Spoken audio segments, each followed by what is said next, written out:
Olá, seres sinápticos, tudo bem por aí? Eu sou a Marisa Fortes e está começando mais um Sinapticamente, com ideias inspiradoras de gente do bem que fazem as nossas sinapses se iluminarem. Eu já estou aqui com ele. Ele foi meu professor na graduação, meu professor querido. Ele é doutor pela USP. Hoje, livre docente da área de neuropsicologia e personalidade no Instituto de Psicologia da USP. Mais de 20 anos de NUFOR, Núcleo de Estudos Forenses do Hospital das Clínicas, lá no Instituto de Psiquiatria. Eu vou falar hoje com Antônio de Pádua Serafim. Ei, meu eterno professor, que honra ter você aqui, Antônio. Uma satisfação poder estar me divertindo aqui, Meu contando Deus! causas. Pois é, e você sabe, quando eu fiquei pensando assim, uma pessoa com tanto conteúdo, com tanta coisa para contar, o que eu vou falar com esse cara? E eu pensei, a gente podia bastante falar sobre qual é a fronteira. Eu acho que essa é uma dúvida de muitas pessoas que são da área da saúde mental, mas que também não são, que é, qual é a fronteira entre a sanidade e a loucura? A gente pode falar em loucura? O que é loucura, afinal? O conceito da loucura é o termo mais popular, né? Aquilo que foge ao normal, aquilo que foge à expectativa, né? Então tem sempre um teor de espanto, mas também é a parte mais pejorativa do termo, né?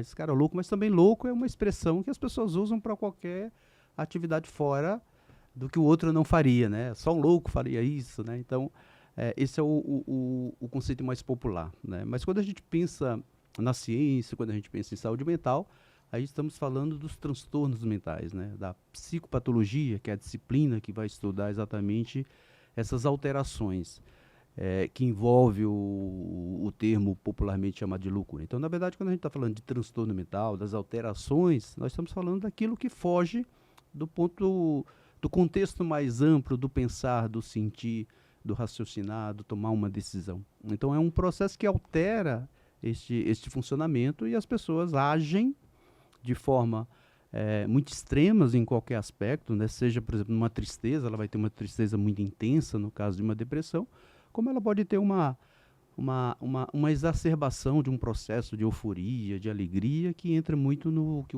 chamaríamos das manias, né? Ou da própria agressividade, né? Então a agressividade faz parte da natureza humana, mas as pessoas, nesses estágios de alterações, ela pode ter o extremismo dessa questão. Mas tem uma questão legal, né, do ponto social, que é exatamente quando se pensa em comportamento violento, quando se pensa em violência, né? Você falou aí do termo de saúde mental, do extremo, da loucura. Sempre que há um comportamento mais expressivo do ponto de vista violento, há uma associação popular, e não só popular, mas até de profissionais da área, de associar violência ao transtorno mental ou à loucura, né? Então são mitos que também ocorrem aí no dia a dia. E até se a gente falar, eu tenho falado bastante de estigma, né? Ligado à esquizofrenia, à eletroconvulsoterapia, essas coisas. Então, talvez seja um termo que ajude a perpetuar o estigma. Exatamente. Então, nós temos que até evitar, eu falei até como uma provocação, para a gente poder evitar e falar. Então, seria insanidade, sanidade. O que é politicamente correto ou o que é bom em termos de cultura para a gente usar? Corretamente seria uma pessoa portadora de um transtorno mental. Ela tem uma condição que tira o seu juízo de realidade. O que é o juízo de realidade? É pensar sobre as coisas de forma concreta, processar uma informação, ter a crítica de analisar uma situação. Então, quando há um prejuízo, onde a pessoa perde essa capacidade, ele perde as fronteiras dos limites da sua ação, até onde eu posso expressar minha alegria adequadamente, minha raiva adequadamente, minha insensibilidade adequadamente. Então, quando se perde isso, estamos falando de fato de uma pessoa que tem uma alteração, e isso é importante saber, porque põe em risco tanto ela, porque ela também se coloca numa situação de risco, como ela pode colocar outras pessoas em situação de risco. Então, isso que você falou é muito importante, né? A gente tem que romper os estigmas, né? Então, claro, qualquer expressão de comportamento não é um transtorno mental, né? Ou seja, não temos um universo de loucos pelo mundo, como se espalha muitas vezes por essas questões do estigma. E é muito interessante você falar isso porque, já dizia o Cazuza, de perto ninguém é normal, né? Mas existe toda uma miríade de comportamentos, é difícil definir exatamente uma fronteira, né? Porque o que sai da norma, né? O que a maioria das pessoas não faz, ainda mais hoje em dia, né, em que os estressores sociais são imensos. Então, filosoficamente, o que é normal, acho que também ficou um pouco difuso. Não sei se você concorda com isso. Porque, até porque muito do pensamento sobre a humanidade, ele parte de um conceito filosófico, né? E a filosofia, ela tem um fator cultural, né? Se você pegar o contexto dos filósofos, eles vão traçar condutas, falas, roteiros baseados em culturas. Então, muitas vezes, uma ação que num determinado país, numa determinada nação, é olhada diferente, outra nação ela tem uma tolerância maior, né? Então, esse contexto de estabelecer o que é normalidade, a normalidade apenas pelo prisma do comportamento é bastante delicado nesse sentido, porque, como eu falei, qualquer pessoa pode expressar qualquer condição dependendo dos fatores, né? Mas tem uma coisa importante que a gente tem que pensar nesse universo de perspectivas, o que é sanidade ou não, é o quanto o mesmo comportamento pautado por indicadores de uma pessoa que demonstra um certo desequilíbrio nas expressões emocionais, na sua conduta, na sua verbalização, ou num conjunto de características, o quanto essas ações, que poderíamos considerar ali mais exacerbadas, elas acontecem com frequência. Então, um fator importante para a gente pensar assim, dentro de normalidade, para a sociedade entender um pouco melhor isso, assim, o quanto essa situação acontece, né, qual a frequência que ela acontece e qual a intensidade que isso acontece, né? E o quão prejudicial... Exatamente, tanto a si como ao outro. Então é importante ter, e realmente saúde mental é um ponto bastante complexo de se estabelecer esses parâmetros, né? Agora, claro, a gente vê pessoas se arvorando em classificar comportamentos, né? Então eu costumo brincar hoje em sala de aula que quando eu estou ministrando aula para os alunos, eu falo assim, o que é que demanda mais avaliação hoje de criança e adolescente? Aí eles ficam parados, eu digo duas coisas. Ou se é muito agitado ou se é muito quieto, né? Se for muito agitado, vão dizer que é TDAH, se for muito quieto, vai dizer que está no espectro do TEA, né? Então, são nitidamente um conceito popularizado, né? E entra a estigmatização mesmo, né? As pessoas começam a parametrizar e estabelecer. E aí também a gente tem uma série de variáveis que alimentam isso, né? As redes sociais é uma fonte dessas desinformações, né? E das Dessas questões, críticas, né? exatamente. O que é doença, o que é maldade. Então, por exemplo, se você pega uma pessoa, um pedófilo, existem pedófilos que talvez não sejam aqueles pedófilos... É um que pede por castração química, ou seja, ele moralmente é contra o que ele faz, ele tem um impulso, ele tem um desejo e ele não quer atuar naquele desejo. Mas se ele for pego, de alguma maneira, ele vai ser visto como uma pessoa muito ruim. Você tocou num tema, acho que tem dois temas bastante emblemáticos, né, e tangenciais aí com essas perplexidades e com essas questões de se classificar pessoas. Por exemplo, pedofilia, né? Então, há uma confusão entre o quadro de pedofilia e ação de abuso sexual, por exemplo. As pessoas, então, nem toda pessoa que pratica uma ação sexualmente invasiva, né, tocar uma criança, acariciar uma criança, isso é pedofilia, né? Isso pode ser um comportamento abusivo, mas não necessariamente. A pedofilia é uma condição psicológica, onde a pessoa tem desejos, tem pensamentos, né? Ele não consegue ter outra forma de pensar do ponto de vista da erotização que não seja com crianças. Isso não se torna, ou não é uma relação direta de que ele vai praticar isso, né? Então Essa você tem pessoa... uma parafilia Exatamente. e você tem ali um comportamento mais agressivo que pode resvalar para o... Você pode ter os pensamentos, os desejos, você pode ter variáveis que potencializam, aumenta o risco. O álcool é um risco, né? A pessoa bebe, ou pode ter outras variáveis, né? Uma alteração de sensibilidade, baixa empatia, isso é um fator que faz esse racional perder a capacidade de equilíbrio da inibição daquele ato. Então você tem pessoas que sofrem dessa condição e vivem com isso a vida inteira sem nunca ter tocado uma criança. Olha só. Como também você tem muitos indivíduos que tocam crianças que não têm o desejo. Toca a criança sexualmente porque é oportuno e porque ele está ali disponível, mas não é nessa condição. Então você vê muito esse termo, né? Isso me faz lembrar uma situação que eu fui... E sempre onde eu sou chamado, né, falar de saúde mental, de violência, falar de avaliação, eu fui convidado para um desses movimentos de maio, que é o 18 de maio, que é o dia do combate, a exploração e o abuso sexual infantil. Eu fui convidado para uma prefeitura E eu falo exatamente disso, né? Pedofilia não é crime, crime é o ato, a ação, né? Então, eu estava chegando nessa prefeitura lá, estava tudo montado, né? Para falar, e tinha uma faixa enorme assim, todos contra a pedofilia é crime, né? Eu tive que mudar o teor da fala e passei a fala explicando que pedofilia por si só não é crime. Você Não é? desconstruiu aquela ideia. Exatamente, porque crime é o ato de tocar uma criança, de apresentar um vídeo erótico para uma criança. Isso é um crime. Está E na também lei, no de Estatuto da Criança, como circular está no. Exatamente, como circular, propagar material, né, pornográfico. pornográfico. Isso é o crime, como tocar numa criança. Ter desejo pela criança, sofrer com isso, ter essas questões, isso é doença. Né? Isso é uma alteração do processo psicológico voltado à questão do desenvolvimento da maturidade sexual.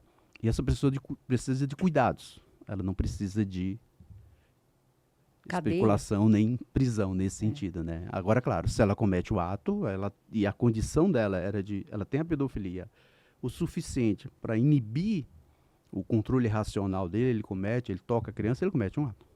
Então, ele cometeu um crime. Então, ele tem a pedofilia e cometeu o abuso sexual. Então, a pedofilia não pode ser entendido como sinônimo direto de tocar, de crime sexual, né? Então, essas questões são importantes porque está dentro do universo da psicopatologia, da questão da saúde mental. E você é um dos maiores especialistas, acho que, do país nisso, porque você ficou mais de 20 anos lá à frente do Núcleo de Estudos Forenses, ou seja, que era um núcleo especializado nos estudos, em fazer essas análises, essas avaliações. E mesmo depois, né, quando você foi ser professor da USP, que aí eu imagino que tenha tomado tanto seu tempo que você falou, gente, eu vou precisar escolher, infelizmente. E é uma honra, né, ser livre docente da USP, não é para qualquer pessoa. Então, com todas essas características, como um neuropsicólogo muito experiente e tudo, você provavelmente já se viu frente a avaliações nas quais você se encontrava exatamente com esse dilema, assim, com essa questão. E aí teve que contar para o juiz ou até explicar para eles o aspecto psicológico, que eu acho que é uma coisa que, na parte jurídica, eles se amparam muito, né, no seu trabalho. Essa história do meu tempo, né, de Hospital das Clínicas, do Instituto de Psiquiatria, eu fiquei lá 23 anos, né, desde estagiário a profissional, a diretor de área e tal. A gente se esbarrava lá nos corredores. Exatamente. E assim, passaram muitas pessoas, né, nesse sentido. Até hoje as pessoas falam comigo, às vezes eu fico, quem é, né, porque o tempo passa. Mas essa questão acho que tem uns caminhos, umas vertentes muito interessantes do que você trouxe. Não só do jurídico, né? Quando eu iniciei, ali por volta de 99, no Hospital das Clínicas, a relação da justiça com a saúde mental era muito a relação médica. Então, a dúvida sobre um comportamento, mesmo em qualquer área, se fosse uma situação de um processo demencial, uma dúvida sobre a competência daquela pessoa de interditá-la ou não aos processos criminais, era uma demanda muito judiciária, muito psiquiátrica, muito médica. Eu gosto de contar essa história porque eu comecei eu entrei na época lá, e eu tinha um médico lá, o Dr. Rigonati, que sempre me chamava assim, vamos lá, você não quer ir comigo? Né? Então eu fui muito fazer perícias com ele, como ele dizia, não, ele é meu auxiliar. Famoso, né? Rigo, ele veio aqui já. Exatamente. Uhum. Então eu não estava nomeado ali oficialmente, mas eu, como era um curioso ali da área, ele falava, vamos comigo. Eu chegava no presídio, fora, essas coisas. Não, é meu assistente, ele me chamava. Então eu aprendi muita a avaliação, né, o olhar com médicos, porque nós não tínhamos grandes, né, muitos psicólogos na área ou psicólogas na área que já tivessem uma atuação mais tão expressiva.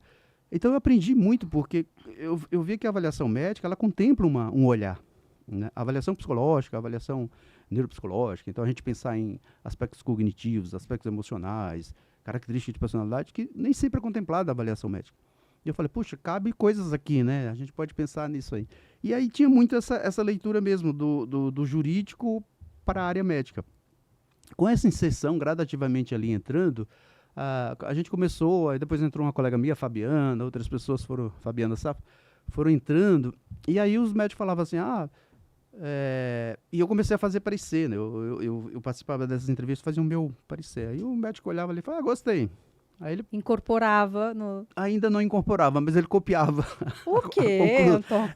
Ele copiava a conclusão do que a gente fazia, era muito interessante. Então a gente fazia uma avaliação de QI, avaliação. Mas você já era neuropsicólogo nessa época? Sim, porque eu já tinha feito eu fiz a formação na área de psicologia em reabilitação. Então eu fiz a neuropsicologia em 93 para 94 na medicina de reabilitação do HC. Um dos Não é? primeiros, então, nem tinha direito. Tava assim, bastante, já tinha algumas áreas, mas era muito o que eu me identificava, né? Então eu já, junto com outros colegas, mas eu fui para uma área muito de medicina de reabilitação, eu gostava muito de pensar em intervir, né? Então não só avaliar, então é tanto que eu trabalho até hoje com isso, eu faço as avaliações, os diagnósticos, os olhares clínicos, mas eu sempre dou as sugestões de como tratar, né? De Então, reabilitação de cognitiva. reabilitação, de uma intervenção para psicoterapia, de uma reabilitação cognitiva, de um treino, de uma estimulação. Então, sempre gostei Legal. muito de pensar essa coisa de melhorar as pessoas, né? Resolver do começo ao fim, Exatamente, né? é. Então, nós começamos a escrever esses laudos, apontava lá, e aí os médicos colocavam junto, né? E chegou um tempo assim que eu falei assim para os médicos, né? Os médicos começaram a pedir mais. Você faz uma avaliação desse caso? A gente começou a fazer. Então tinha muito crimes sexuais. Aí o que é que começamos a falar para os médicos? Em vez de você copiar, manda os dois laudos juntos.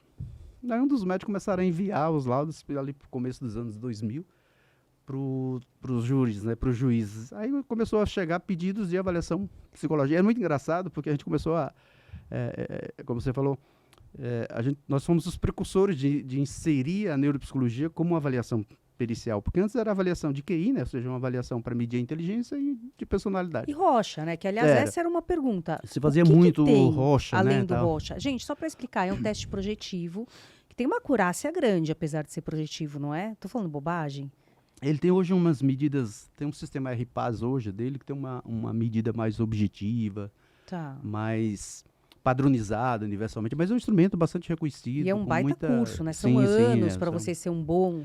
Né? Para se especializar, no mínimo uns 2 anos e meio, para você ter uma boa formação. E tem coisa além do Rocha? Segura aquela história, ela não esquece. Sim, tem várias. Hoje você tem a derivação do Rocha, você tem o Zuliger, que são instrumentos no mesmo formato, você tem instrumentos expressivos, né? Então, como as pirâmides de Pfister, que são instrumentos que dão uma base bastante interessante.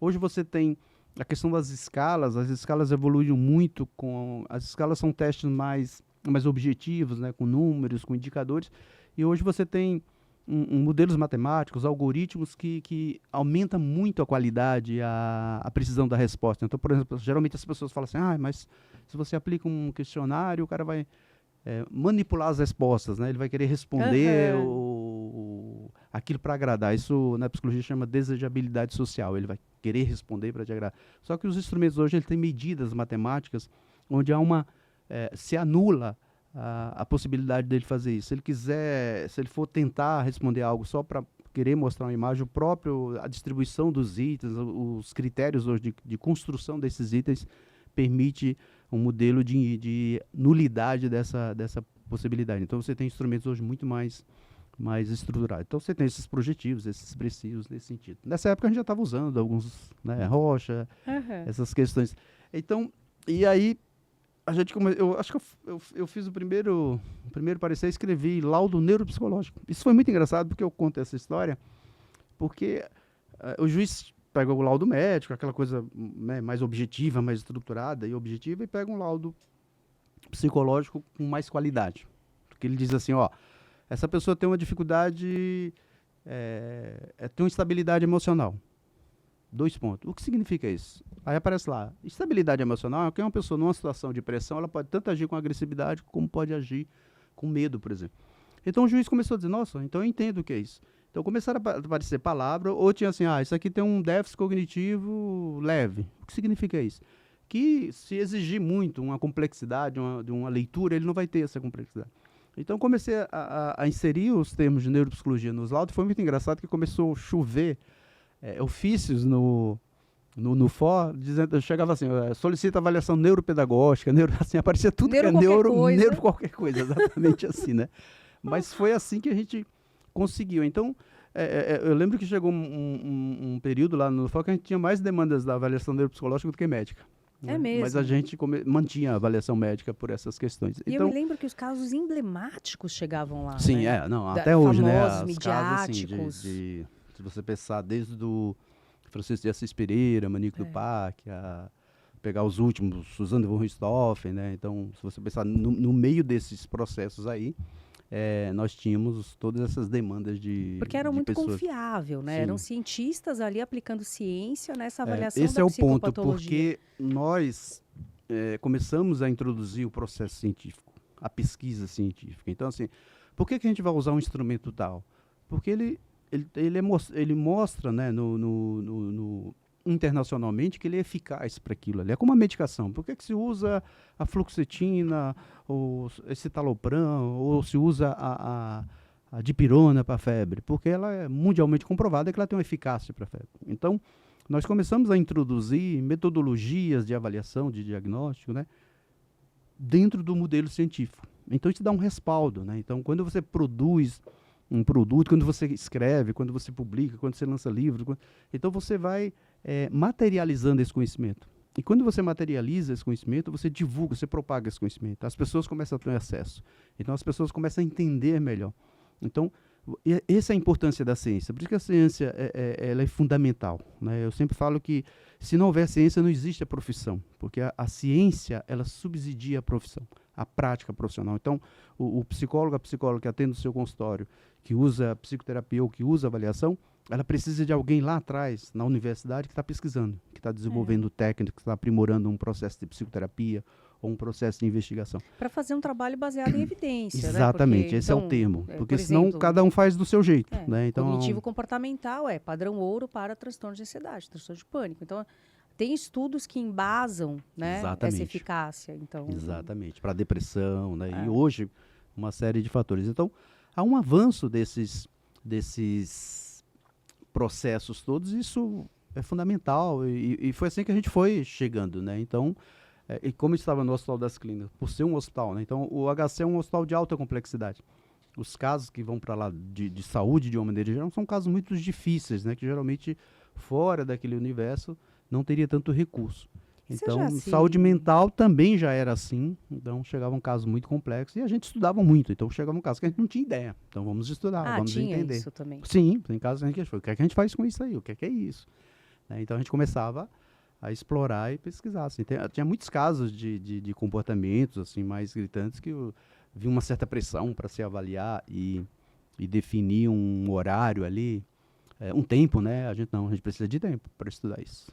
A gente vai entender. Então, porque a dúvida, né? Assim, isso aqui é loucura, como você começou a falar, ou isso aqui é transtorno, isso aqui não é, isso é uma simulação. O cara está fingindo, né? Simulação. O cara está simulando que está esquecendo das coisas, que não lembra das coisas. Então, eu tenho uma história engraçada de uma pessoa que ocupava um cargo interessante, e desapareceu um dinheiro, ela era responsável por essa área, e quando descobriram o dinheiro, ela sumiu e voltou uns 30 dias depois, com vários atestados médicos alegando problema de saúde, e um deles era ausência de memória, né, prejuízo de memória. E foi exatamente nesse período que eu acho que eu tinha acabado de publicar um artigo falando sobre a neuropsicologia na área forense, aqui no Brasil. E um juiz de uma vara aí leu ali, aí entrou em contato no nosso hospital e falou, vocês fazem essas coisas aí, porque ele ainda não entendia. A gente já tem feito já há algum tempo aqui. Agora eu fiz uma pesquisa, uma revisão da literatura. Vamos tentar. Para discutir. Qual aí ele falou o caso. Nós temos uma colega, uma juíza, que estava responsável por uma conta, o dinheiro sumiu. E agora ela voltou alegando que estava com problema de saúde, de memória e tal. Que é uma avaliação neuropsicológica, porque eu tinha... Nesse artigo a gente estava falando de simulação. Então, por exemplo, simular um delírio, simular uma queixa cognitiva é muito comum. Isso é uma simulação, né? As pessoas mesmo simulam... uma amnésia exatamente. Traumática, sabe assim. E essa pessoa estava com esse lado. Aí eu e a Fabiana Saf que fizemos a avaliação dessa pessoa. Então, eu fui ler o processo, toda a história. Eu falei, Fabiana, a gente vai... A estratégia, né? Porque uma coisa muito importante das pessoas saber que a avaliação, ela não é a aplicação de testes, né? Porque sempre se fala muito do uso de testes. O teste é o recurso, né? É como o médico, é como a ressonância. A ressonância não é a ação principal de um médico. O médico tem que fazer um exame clínico e ele entender que a ressonância vai responder aquilo que ele... Os testes psicológicos são a mesma coisa. O psicólogo tem que ter um conhecimento em psicopatologia, desenvolvimento, inteligência, técnicas de avaliação, psicopatologia, entender doenças, para quando entrevistar alguém, né, fazer entrevista clínica, ele saber para onde ele vai, né? Não é eu abro a gaveta e digo, acho que eu vou usar esse, né? Não é uma roupa que a gente abre, ou vou usar esse perfume, ou você vai usar esse blush, essas coisas. Não, Ó, é um pode falar, tem processo. um correlato disso que na clínica que a gente faz, que é o seguinte, técnicas. TCC não é aplicação de técnicas apenas, pelo amor de Deus. Às vezes você aplica, pega lá um livrão do Sim, Barlow, cheio de técnicas, e você vai fazendo uma atrás da outra sem saber para quê. exatamente. Qual a função daquilo, o que você espera conseguir. Da- Eu acho que é um pouco sobre isso. da que você mesma tá maneira que falando. as pessoas usam como técnica, muitas vezes o pessoal usa o teste sem saber qual o construto do teste. Então, assim, eu usei um teste de memória. Que memória você está avaliando? É procedural, Isso, é semântica, é eventual, é de reconhecimento, é visual. Então, é episódica, né? Então, isso é muito importante, entender estes processos, né? Então, não é só isso. Então, a gente faz essas avaliações, a gente busca esses processos pensando exatamente nisso. Então, esse caso da juíza, ela tinha essa queixa. Então, eu li lá e a gente entendeu que não tinha muito elemento para aquela tal de memória. Então, a estratégia da avaliação, então, além da escolha dos testes, a gente faz estratégia. Como é que a gente vai conduzir essa avaliação? Então, eu conversei com a Fabiana e falei, Fabiana, a gente vai fazer 2 dias de entrevista. E a gente não vai falar o motivo da avaliação. Né? Então, ela veio a primeira vez, a gente falou com ela, conversando com ela, e não abordamos nada do problema. E ela não teve nenhum problema para relatar a vida, porque geralmente, quando as pessoas começam a ter problemas de memória, salvo se você sofreu um acidente, um traumatismo crânioencefálico, quando você tem uma lesão encefálica, quando você danifica o cérebro, você pode ter uma amnésia lacunal, você pode ter uma amnésia de memória de longa duração ou de memória imediata ou memória de trabalho. Tirando danos físicos dessa natureza por intercorrência, geralmente os prejuízos de memória começam pela memória imediata, que é a memória de trabalho, aquela memória que eu preciso sair do metrô e lembrar qual o número que eu tenho que vir para conversar com a Marisa, né? Então, essa memória de trabalho, eu preciso dessa memória o tempo todo. Então, geralmente, quando começa a ter prejuízo de memória, é ela que começa. Não é a remota. É tanto que quando a pessoa tem uma demência, pode ser Alzheimer, né, frontotemporal, vascular, a família sempre fala assim, nossa, mas ele lembra que quando ele brincava, quando ele tinha 5 anos. Mas ele não lembra que comeu há 2 minutos atrás, por exemplo. Sim. Porque é essa memória que está prejudicada. Então, essa juíza veio, conversamos com ela, ela não indicou nenhum problema de memória. Para relatar, para falar. De trabalho, nada, tal. Porque também a gente não abordou, né? Porque a gente chegou e falou, bom dia, né? Eu sou Antônio Serafim, Fabiana, o seu nome, né? Meu nome tal. O que é que você faz? Começou uma conversa, né? Só na terceira sessão, aqui eu li o motivo da avaliação, eu falei, olha, a senhora está aqui porque aconteceu isso e isso, e a senhora tem uma queixa aqui de memória. Eu falei, a senhora poderia contar a questão da memória? Ela começou a frase muito interessante, assim, que eu costumo dizer isso em aula. Ela começou, olha, eu comecei, que eu me lembre, eu comecei a esquecer assim.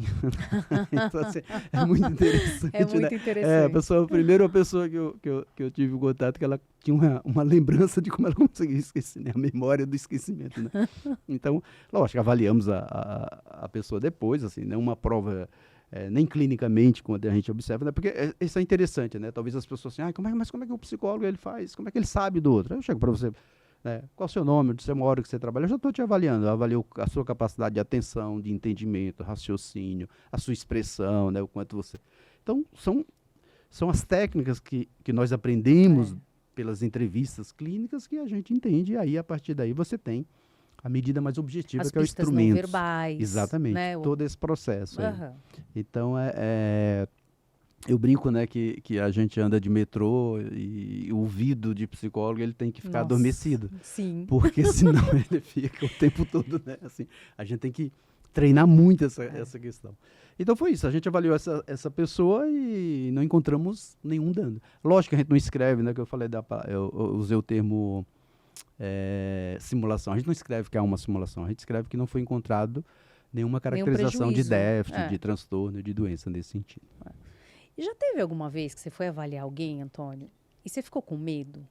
Sabe quando você olha para um olhar vazio, assim, ou frio, ou... Você já ficou meio ressabiado, assim? Olha, medo nas avaliações. Eu avaliei bastante... Muita gente, né? E como eu, na área forense, vamos pensar na área forense. Na área clínica eu avaliei de criança a idosa, né? Mas na área forense, que sempre é o que chama mais atenção a questão do comportamento grave, eu avaliei muita gente, assim. Às vezes eu paro para pensar, eu já ouvi muitas histórias, Não dá assim. nem para contar quantas, né?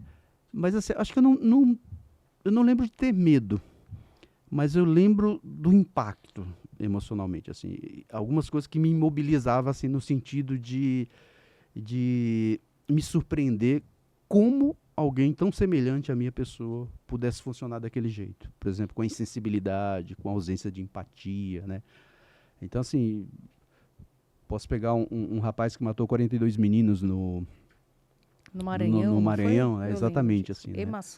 Não. E emasculava as crianças, né? Ele matava os meninos e cortava Tava tentando o lembrar a pênis. alcunha, porque eles dão alcunhas, né? Então, e assim, e ele me relatando aquilo ali, né? Eu acompanhei fui fazer a perícia dele, fui nos locais de crimes lá. E assim, e como ele relatava aquilo, assim, os detalhes, né, com muita precisão, e isso impactou muito, assim, né? Não só ele, né, muitos que falavam. Mas eu já tive uma vez, ele falou assim para mim, você já matou alguém, né? Aí eu falei, não, mata para você ver o prazer que você vai ter, assim, né? Então, assim, o medo não, mas o impacto é bastante... a perplexidade para você olhar, e porque essas pessoas não têm uma caricatura, acho que isso cabe falar, porque às vezes você vê pessoas escrevendo aí, você vê autores escrevendo um monte de coisas aí, dizendo, não, o criminoso X tem um olhar, tem uma expressão. Não tem expressão, nós Não somos dá pra essa ver. coisa de, né, ter um olhar, né? Não tem nada disso. Mas tem um que é muito interessante, quem já passou de aula comigo, fui avaliar uma pessoa, ele tinha matado a família, tá? E ele matou pai, mãe, irmão. E ele tinha um irmão de 8 anos que ele matou depois de 3 horas, 3 horas depois que tinha matado a família inteira. E eu fui fazer a perícia dele a pedido de um juiz aqui. E aí eu fiquei assim, eu costumo dizer que eu sou geminiano, e geminiano é uma coisa assim, né? Vai, não vai, aquela coisa assim. E eu fiquei curioso, assim, eu li o processo, estava me dirigindo lá pro local onde ele se encontrava. Eu falei, mas caramba, por que ele matou o irmão de... Matou todo mundo, aí deixou o irmão dormindo 3 horas, depois foi lá e matou. Porque esse tempo, né? Exatamente. Eu falei, mas que raio é isso? Aí eu dizia pra mim mesmo, né? Isso não tem nada a ver com a perícia. Né? O objetivo da perícia é que o juiz quer saber se ele tem um transtorno mental ou não. E eu fui convicto disso. Aí eu fiquei uma semana indo todos os dias nesse, que era fora aqui de São Paulo, mas na região metropolitana de São Paulo. Aí eu fui todos os dias. Ia lá, entrevistava, fazia as avaliações e tal. No último dia, e ele era muito sedutor, assim, uma pessoa muito... Puxava até a cadeira para você sentar quando Bem você brother, chega. assim, né? Você queria ser amigo dele. Exatamente. Ele chegou, já puxava a cadeira. No segundo dia já estava... Você quer café? Assim, praticamente dono do... Era o anfitrião. Isso, exatamente. E aí eu, só observando aquele jeito dele, né? Muito... Que se você não tiver cuidado, ele te envolve mesmo ali, por essa facilidade toda. E na sexta-feira era o último dia, eu já tinha finalizado, já poderia ter encerrado na quinta. Eu falei, vou na sexta, eu faço uma entrevista final só pra... E aquele troço na tua cabeça, né? E aí aquela coisa assim, mas você não vai perguntar por que ele matou o irmão? Aí eu falava pra mim mesmo, não, que isso não tem nada a ver com a perícia. Aí, na sexta-feira eu cheguei pra ele e falei, eu fechei o meu procedimento aqui, vou elaborar o laudo, você vai ter acesso ao laudo, por meio do seu advogado e tal. Aí ele olhou pra mim e falou assim, aí ele me seduziu, o geminiano, né? Porque ele falou assim, mas já acabou? Nossa, Antônio, pelo amor. Gostei tanto de estar aqui, não sei o que e tal. Você não quer saber mais de nada, o senhor já está satisfeito. Aí eu olhei pra ele e falei assim, seguinte, isso aqui não tem nada a ver com a perícia. Já encerrei a perícia, não vou colocar isso no laudo. Por que você matou seu irmão depois de... 2, 3 horas depois de todo mundo? Ele olhou pra mim e falou assim, doutor, isso é fácil. Era o que eu mais gostava, então eu deixei ele viver mais que os outros. Oxi! Aí eu saí, né? Falei, filho da mãe, né? Eu podia ter ficado quieto. Não podia... Aí fui embora com isso e tal. Aí eu falei, se eu tivesse feito essa pergunta no primeiro dia, não precisa ter ido 5. Já tinha entendido o funcionamento dele. Mas essa história tem continuidade, porque um tempo bem depois... Eu fui convidado para um evento de direito penal, direito penal e execução na OAB, aqui de São Paulo, ali perto da Igreja da Sé. Aí eu me pediram para falar lá, eu falei, quando eu saí assim da área da mesa, né? Eu vim andando, aí uma pessoa chegou perto de mim. Oi, tudo bem? Lembra de mim? Aí eu brinco com as pessoas. Eu falei, não, era ele, tá?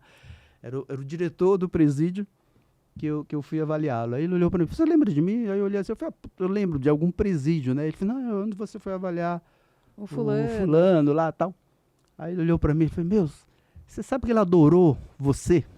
Oh, nossa. Aí eu olhei para ele assim, né? Eu fiz, posso fazer uma pergunta? Aí ele, claro. Você sabe se ele gosta mais de alguém além de mim?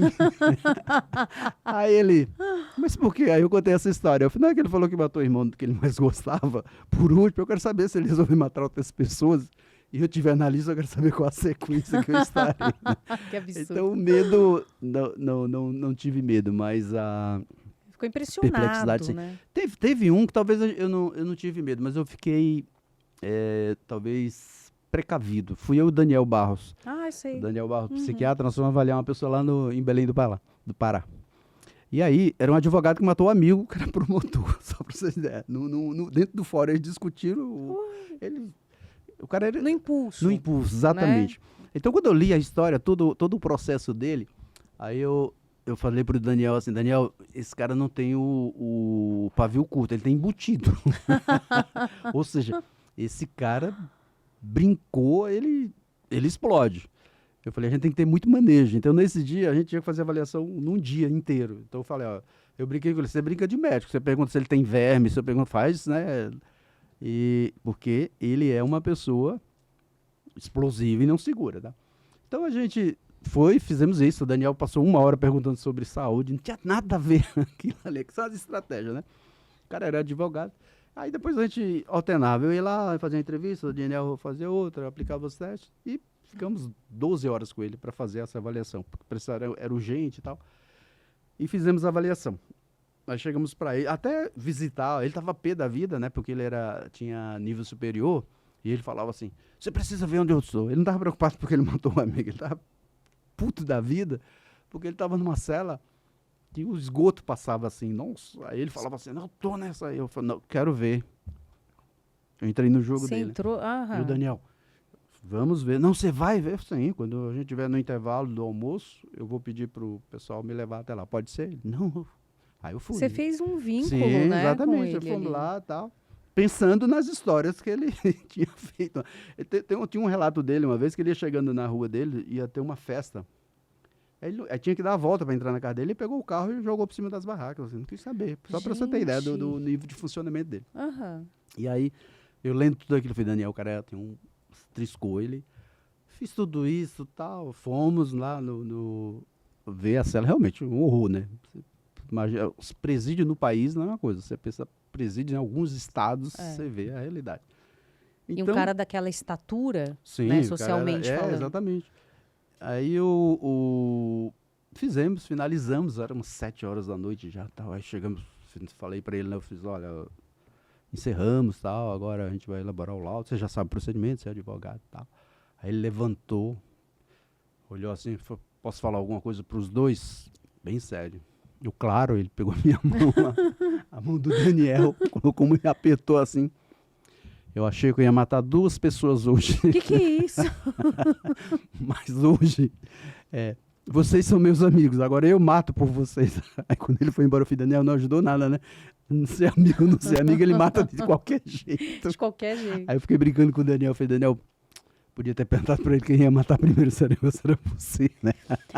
Então, assim, foi o único assim que... Agora, assim, nesses não medo, casos, né? Mas deu a questão do cuidado. É isso que é muito importante. Entendi. Você entender com quem você está. Onde você está, né? Exatamente. Porque, por exemplo, a Suzane von Richthofen, o que ela oferecia de risco era na base da sedução e não da integridade física, né? Mas ali, se você também desse uma vacilada, você estava apaixonado.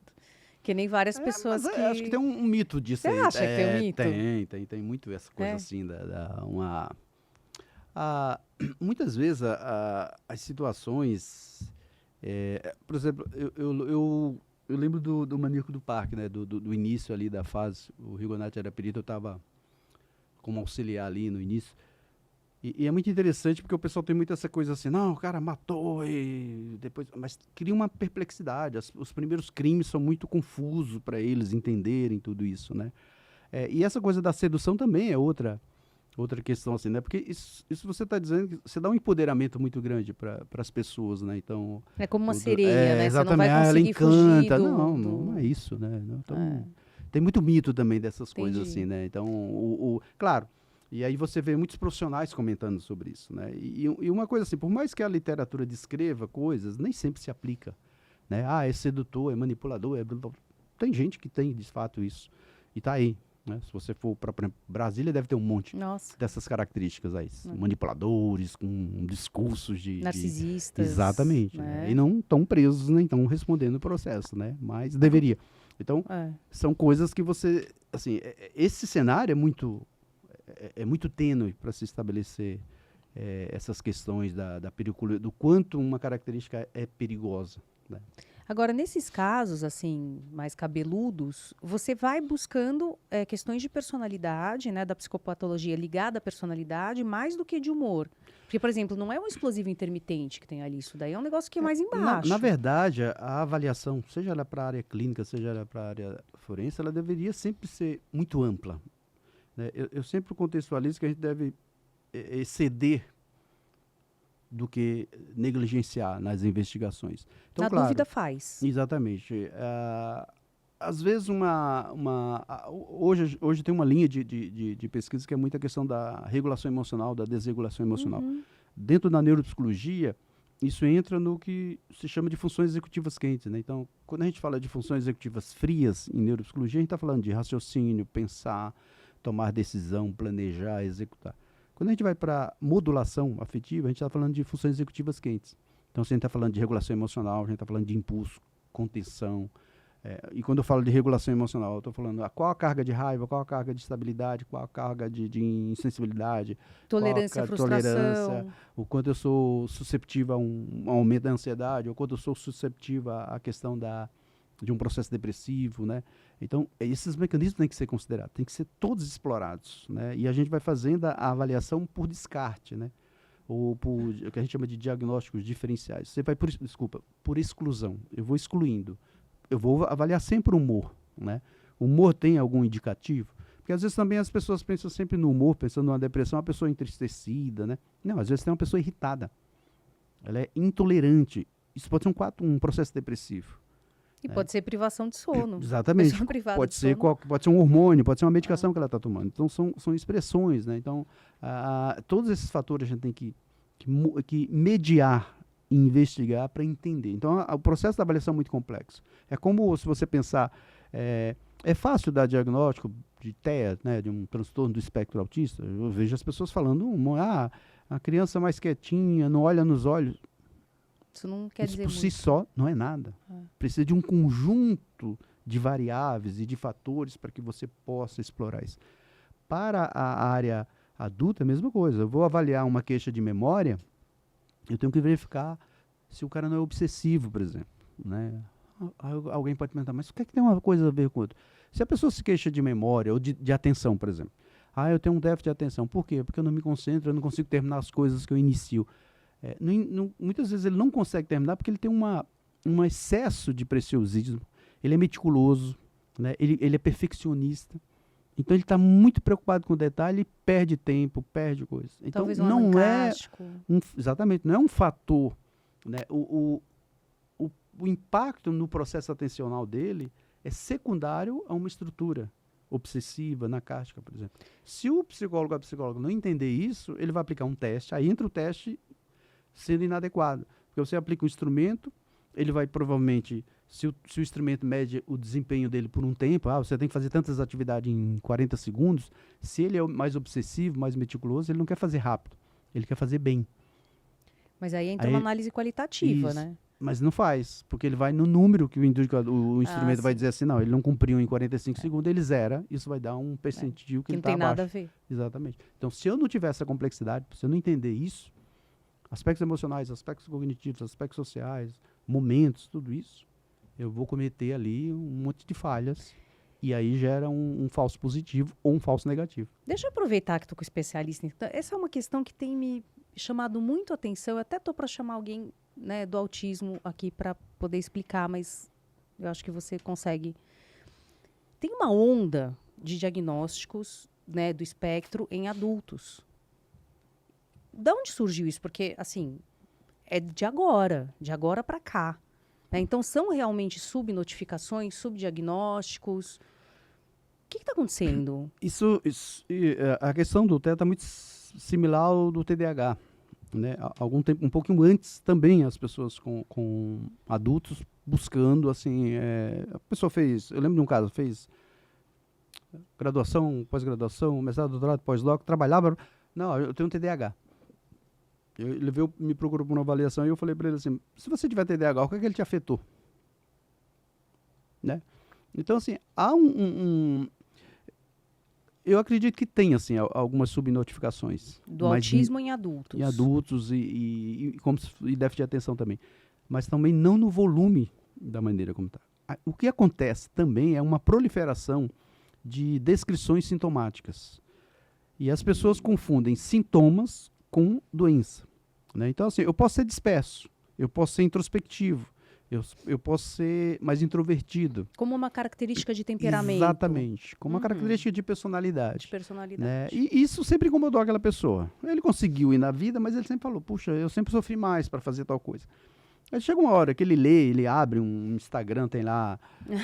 TikTok agora. Isso, TikTok, qualquer coisa. Assim, isso aqui, se você tiver 3 dessas 5, você tem isso. Né? Então isso induz, né? O visual hoje, essa coisa muito expressiva, modula muito as pessoas e as pessoas... Então eu penso que há uma propagação de sintomas, de características nesse sentido. Né? Isso me lembra uma fase, quando aconteceu o crime da Suzane von Richthofen, né, naqueles anos, eu dei uma entrevista para Isto É, porque a capa da Isto É, eu até lembro como hoje, é uma criança com um brinquedinho assim, um brinquedo de pelúcia na frente do quarto dos pais. Eu lembro dessa capa. Isso, com a porta fechada. E eu lembro que, eu não lembro se foi uma jornalista, foi um jornalista que ele perguntou, a primeira pergunta que ele fez para mim foi assim, a coisa, olha que chocante isso, né? Quando os pais têm que trancar a porta dos seus quartos para poder dormir? Né? Meu Deus. Exatamente, por quê? Meu Deus. Então, assim, aquele período foi um período que... Mas você respondeu o quê? Claro que não tem isso, né?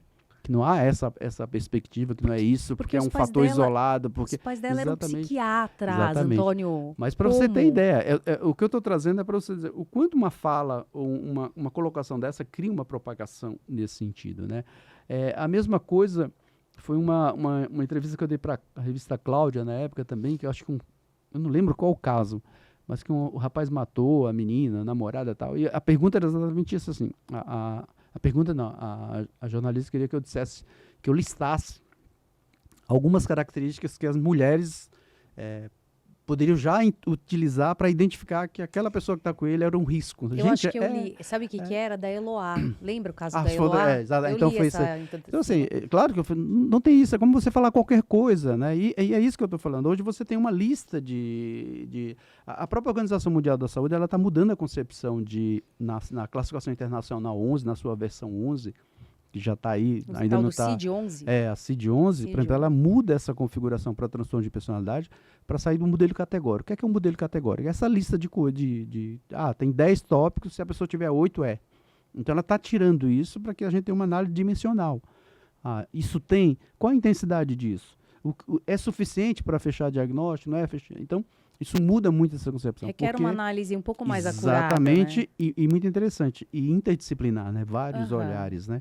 Então, eu penso que a questão do TEA, hoje, em adulto, é muito dessa questão, assim. E outra coisa, hoje as pessoas, a gente vive uma sociedade que o limiar, né, de tolerância e para a expectativa é muito baixo. Né? Então, assim, tudo frustra, tudo impacta. E aí entra um segundo ponto. Se tudo frustra, tudo impacta, não sou eu, é o outro. Então, há uma responsabilização, há uma terceirização das problemáticas. Então, assim, se eu não tenho sucesso é porque eu tenho um problema. Eu sou meio tímido, isso é TEA. Então, eu preciso ter um diagnóstico. Exatamente. Eu preciso ter isso para justificar, muitas vezes, a inabilidade de lidar com expectativas. E a gente também tem uma realidade hoje. As pessoas têm baixa flexibilidade, né? O que é a flexibilidade? Eu projeto... Né, algo no sentido de planejamento para fazer. Pode ser que não dê. Às vezes eu falo, eu quero ir na padaria comer aquele pão na chapa. Não tem. Aí eu me mato. Aí você vai ficar muito, Isso, exatamente. muito ativado, Não, né? tem outra padaria. Ah, não era o pão, mas essa flexibilidade, essa capacidade adaptativa, esse processo, né, podemos até o termo resiliente, ele é suficiente nessas pessoas. Então, eu também vejo que as pessoas ficam buscando nomes, como os próprios pais também, infelizmente, como as escolas exigem que aquela criança que não responde a um modelo, muitas vezes inadequado, de ensino da escola, que se atribua a incapacidade à criança e não à escola. Então a gente tem que ter muito cuidado com isso, porque também, tanto para adultos como para criança, há de fato todo esse universo aí de proliferar e dar nomes para os comportamentos. Então as pessoas sempre acham que a gente vai... Tudo tem um nome, né? O que, é que você acha que é isso? Não tenho a menor ideia.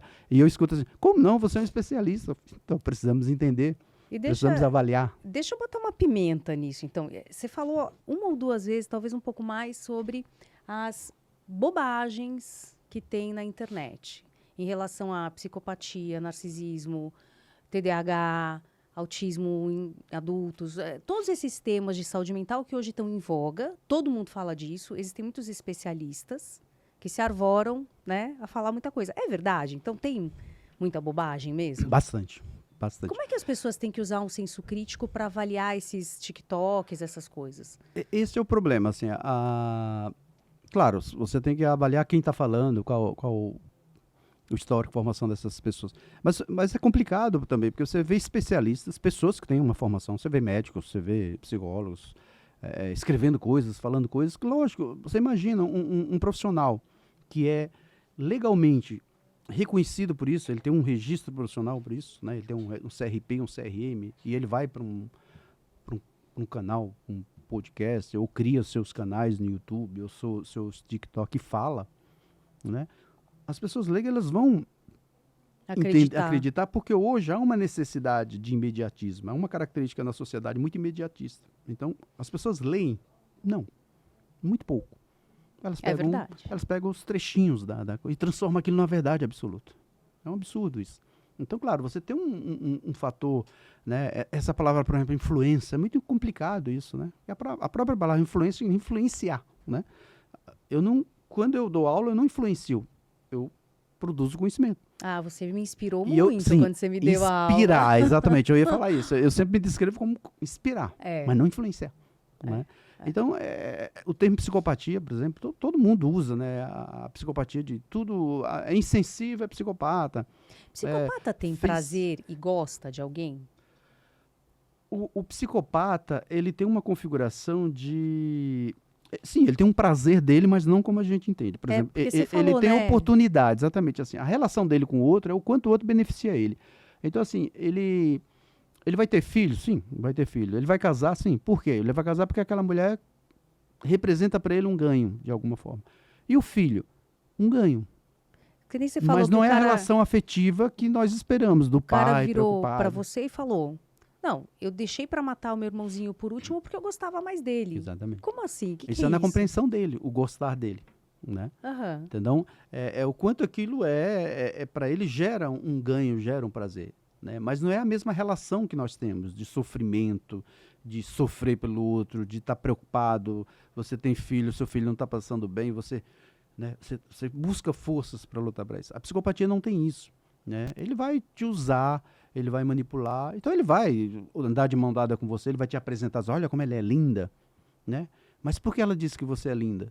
Para você olhar para ele e dizer, puto, o cara é tão bom que ele tem uma mulher linda, olha como esse cara é bom. É isso que ele faz. Antônio, ele não faz isso porque a mulher é linda. E como que um psicopata virou para você, ou imagino que seja, e falou assim, pô, doutor, mata lá pro senhor ver que prazer bom que é matar, como é gostoso. Então ele tem prazer em algum nível. Sim, lógico. Por exemplo, quando você pega agressores sexuais, psicopatas que são agressores sexuais, o prazer dele, tem um estudo, eu não vou lembrar exatamente a autora, mas ela fez um estudo que ela entrevistou exatamente estupradores, homicidas com psicopatia. E o prazer dele não era o prazer sexual, o prazer dele era o sofrimento. A subjugação. Era o quanto aquelas mulheres pediam para ele não fazer aquilo. Aquilo era prazeroso para ele. Aquilo era... Tem um que eu entrevistei bastante, até quando eu fiz o doutorado, que é o Chico Picadinho, né? O Chico Picadinho tinha uma coisa muito interessante. Ele tinha uma parafilia, que era a asfixia erótica. O que é asfixia erótica? Para que ele se excite, a mulher pode ser alta, baixa, branca, preta, não importa. O que dava o prazer para ele é enforcar a pessoa durante o ato sexual. Quanto mais a pessoa dilatasse o olho, com a língua para fora, que ele excitava ele demais. Né? Não era o prazer sexual. Né? O prazer sexual era ele estava produzindo nele. Agora ele usa o corpo daquela mulher para isso. E como é que ele virou picadinho? Porque extrapolou a ação dele. Né? E eu lembro que quando eu entrevistei ele, ele falou para mim, não, a primeira, assim, eu tentei me livrar do corpo. Então ele enforcou a mulher morreu. Ele ficou desesperado, ele foi lá e cortou. Foi preso e aí ele ficou pensando. Aí olha a construção da psicopatia. Ele começou a medir as dimensões dele no sentido assim, tá, e se eu tivesse conseguido cortar? Então assim, ele já tinha a asfixia erótica como uma parafilia para ele. Ele agora adicionou ao seu comportamento o enforcamento, né, a asfixia e depois o esquartejamento. Mediante demanda, ele tinha uma Exatamente, demanda ali, exatamente. né? Aí passou a ser prazer para ele também. Então ele se desafiou. Escalou aquilo, né? Exatamente. Então é muito diferente. E esse cara também, ele pode ser um professor, ele pode ser um diretor de empresa, então ele não vai esquartejar ninguém, mas ele vai provocar um estrago, né? Assim, o indivíduo que tem essas características, geralmente no ambiente, ele provoca um estrago. E ele alcança uma expressividade, né? Um Sim, lugar muito porque alto. Não tô nem aí. Se você já chega para mim, para ele, se eu tenho essas características, não vou poder trabalhar hoje, não, vou te mandar embora. Não, mas minha mãe tá no problema é seu. Então, nossa, é um absurdo. E é assim que ele segue. E Agora, assim eu acho que é nessa... importante isso que você falou, né? Não é todo mundo que é psicopata, que é narcisista, né? Porque agora todo mundo é narcisista. Nós temos características. Eu posso ter uma pitadinha de narcisismo. Eu não sou narcisista. Então, é isso que hoje a gente tem que entender, que as pessoas têm características. Para você fechar uma ideia de transtorno, voltando ao início da nossa conversa, precisa ter um conjunto de características muito mal desenvolvidas e aplicadas ao meio. Não é um ponto, né, isolado. Uma pessoa que é mais tímida, ela não tem um TEA no adulto. Uma pessoa dispersa, ela não é um TDAH. Ou uma pessoa que não expressa muito suas emoções é um psicopata. Então, são características psicológicas. E aí cabe a ciência, a psicologia, diferenciar essas questões, que é o que o Instagram não faz. Entendi. Pulveriza uma série de informações que mobiliza e influenciam pessoas. Mas é um professor na essência, né, Antônio? Meu Deus. Eu não sei falar com ninguém, eu sempre explico para as pessoas. Então assim, E vem cá, você está gostando? Peraí, duas coisas. Eu quero mostrar essas maravilhas aqui. Você ainda quer que conte desses livros? Não, eles ainda são importantes? Sim, são os primeiros livros, né? É assim, ó, temas em psiquiatria forense e psicologia jurídica. Um precursor, né, assim, nisso. Número 1. Esse livro azul tem o primeiro capítulo de neuropsicologia lançado no Brasil. A primeira escrita, falando da neuropsicologia aplicada à área forense no Brasil. Então, gente, históricos, tem o número 3 que eu não tenho, falha minha. Violência sexual, só sobre violência sexual. Então, olha, o Antônio organizou com, né, uma série de profissionais que são expoentes na área. Sim. Então, acho que isso aqui é importante. Né? E quero saber como é que tá lá na USP. Tá gostando da livre-docência? Como que é isso? O que você está fazendo agora? Exatamente. Eu fiquei 23 anos no HC, tivemos a pandemia, eu fui para a turma de crise, né? Para enfrentamento da crise. Fiquei 2 anos dentro do redemoinho lá, da problemática dentro do HC. Foi muito complexo para todos nós. Eu vi que você avaliou, inclusive, déficit cognitivo pós-Covid, sim, né? E aí a pessoa fica meio... Porque eu fiquei lesa, tá? A gente fez um estudo, eu conduzi um estudo, eu participei de vários estudos, mas eu comecei já no final de 2001, a gente começou a aparecer os pacientes que tinham tido Covid em 20 com queixas cognitivas. Então, como eu ainda estava lá no HC, eu já comecei a pensar em programas de reabilitação, como melhorar essas questões todas lá. E aí eu comecei a estudar, porque havia uma discussão muito grande na literatura, principalmente da neurologia, dizendo assim, não, o que provoca o déficit cognitivo são aqueles casos graves que tiveram problemas de oxigenação, que foram para a UTI. E eu falei, eu tenho casos aqui que foram leves, assintomáticos, que estão com queixas cognitivas. Então, o que a gente fez? De memória, né? Exatamente. Então, nós estudamos 3 grupos de pessoas que tiveram Covid leve ou assintomático, pessoas que tiveram Covid moderada, que precisaram de uma internação, mas não de UTI, e um grupo de UTI. Então, nós estudamos 300 e poucas pessoas.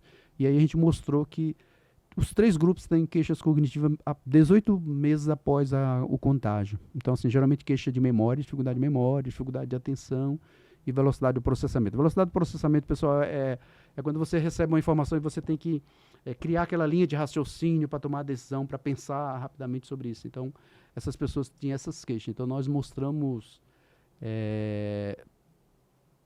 esses resultados aí. Foi um estudo financiado pela FAPESP, né, aqui em São Paulo. Mas você chegou a pegar um grupo, um N de pessoas com aquela variação selvagem, que era aquela mais forte de início, assim? Sim, a gente tem aquele pessoal bem do início ali. E era mais, assim. Era mais, das piores. dava mais problema. Exatamente. Esses foram os que...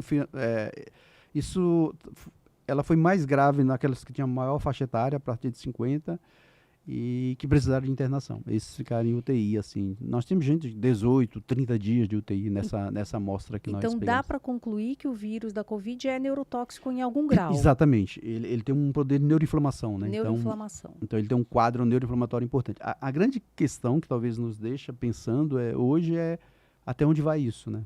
Se isso vai diminuir. Porque, assim, quem fica em UTI... tem uma síndrome chamada síndrome dos cuidados pós-intensivos. Geralmente quem fica em UTI entubado, de cada 10, 3 saem com queixas cognitivas, mas 6 meses, 7 meses depois isso vai abrandando, até pelo todo o processo. Já era esperado isso, né?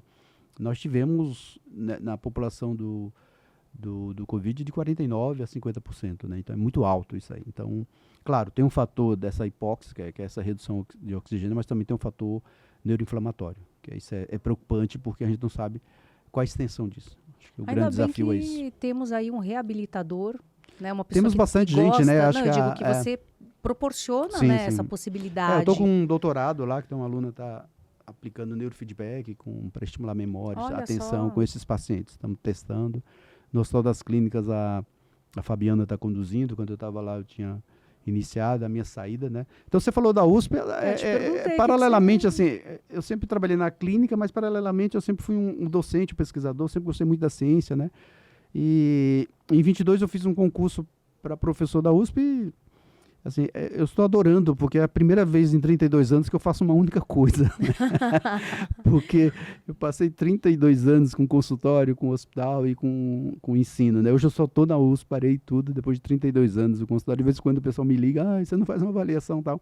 Mas você faz, né? Não faço mais. Lá, só nenhum? na USP lá, porque eu abri um ambulatório lá, abri um laboratório, você tem? abri um laboratório de estudos e pesquisas em avaliação neuropsicológica, e aí os alunos da graduação estão sendo capacitados, estão avaliando, né? Então, mas se tivesse um caso daqueles bem, alguém ligar e falar, pô, Antônio, quebra o galho, vai. Geralmente eu oriento, mas tô tentando. Tá bom. Mas a universidade está ótima, né? Porque assim, é o que eu faço, eu aprofundo estudos, né? Tenho e como você falou do início, eu tenho muita história para contar, né? Então, eu costumo usar uma expressão como um bom nordestino, né?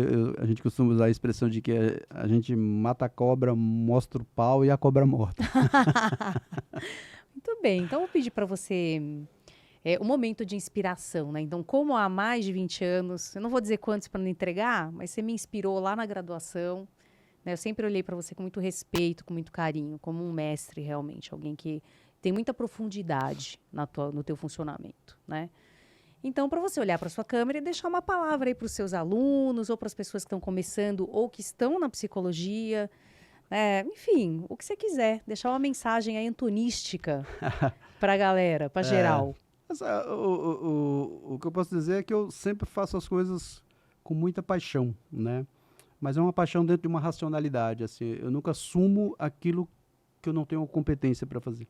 Então, o ensino é isso, né? Eu ensino dentro das minhas competências e sempre buscando a questão da prática humanitária, do interesse no outro, do cuidado no outro, né?